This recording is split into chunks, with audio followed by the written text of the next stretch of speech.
teach here is that we are all one, that there is one infinite source, infinite intelligence, infinite wisdom, infinite love, and some call it God, some call it the universe, and you are free to call it whatever you want, but not late for dinner, right? Yeah.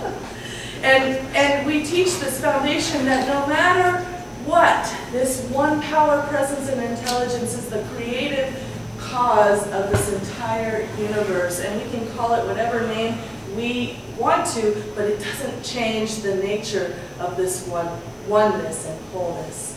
And so we teach here that to put these spiritual tools and practices and to live from this place knowing that we are one. And I heard from many teachers in my past that if we can really fully grasp oneness, that everything in our life is for us, for the expansion of our good, and if we can really get that everything is one, that you and I are one, that we are each a reflection, that we are continually growing and expanding in consciousness, then we can heal our lives and reveal the wholeness that we truly are. It's a very simple philosophy, but those of you who have been in this philosophy for decades know that it's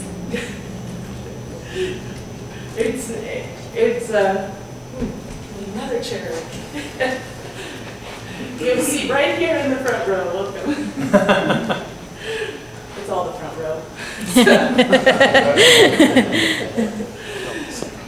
That it's not always easy to live in this consciousness, and that's part of the reason we come together every week, so we can remember.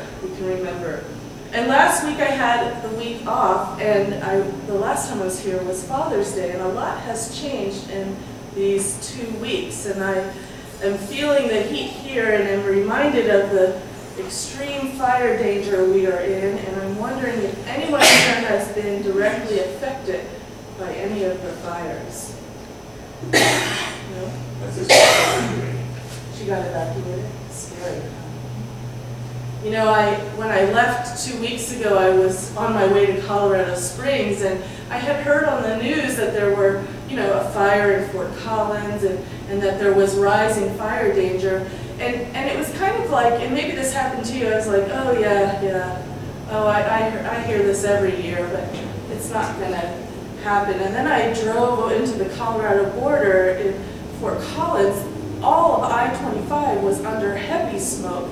I could hardly see. I had to turn on my headlights, and then this eerie feeling came over me. I thought, oh wow, people are being affected. I mean, there were over 200 houses burned by that fire. And then in Colorado Springs, I spent the week and I actually heard about the fire here in Saratoga Springs, and I know that, and he's not here today, but I know that some people who come here live in that community, and I immediately went into prayer wondering, and he's not here today, and I'm just wondering how he's doing in the Saratoga Springs fire. And when I was in Colorado Springs, it was before the fires broke out, but on the news they were finding people who were flicking ashes out the car window.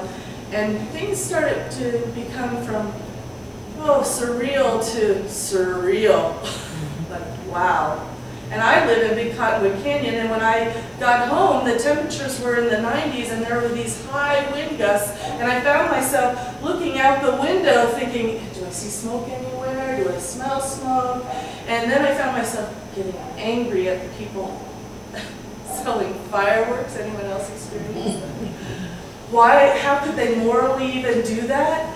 And then the fire broke out in Harriman just the other day, and it became a reality. And here I am talking about freedom, and I'm thinking I'm in a conundrum here, because I'm going to be talking about freedom, and there are people losing their homes and experiencing other things that aren't free, don't seem free.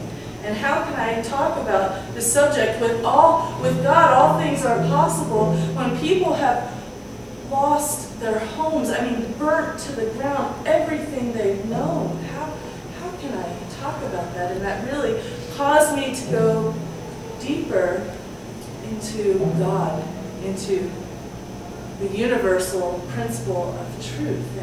And this whole month, I realized that the topic for this month, the umbrella, is awaken to freedom. And I thought, wow, those were interesting words I chose. I didn't realize them, because freedom is here. Freedom is present in this moment. Freedom is what we live, move, and have our being in. And that we are free to choose in every moment. But yet, some of us, myself included, have an area in my life where I don't feel free. I feel trapped by my circumstances. I feel like everything else in my life is going great, except for this one aspect where I keep repeating the same pattern, and that doesn't feel free to me. But what was so interesting is that word awaken. Because if freedom is, awakening means that we just begin to wake up and see that it's here. And see that we can be free no matter what our outside circumstances are. When we awaken, it's talking about our inner awakening inside and realizing we are free no matter what's going on in our outer circumstances. So I'm curious, is there anyone who feels stuck somewhere in their life? Am I the only one? Sometimes. It's a really interesting thing, isn't it, that we teach freedom, and I teach freedom, and yet there's an aspect of my life where I think, gosh, if I could only change, right? If I could only make that difference, if I could only experience freedom, I'd be fine. And that brings me to the topic of today, is with God, all things are possible. Because I believe that that's the foundation of freedom. You know, if you think about it, in the word freedom itself is the word God. You know, we're here in Lotus, and that word is Om, right? Freedom. Free God. So when you think about the word freedom, all it is to free ourselves to be able to see, feel, hear, taste, touch the divine in every moment. Every moment.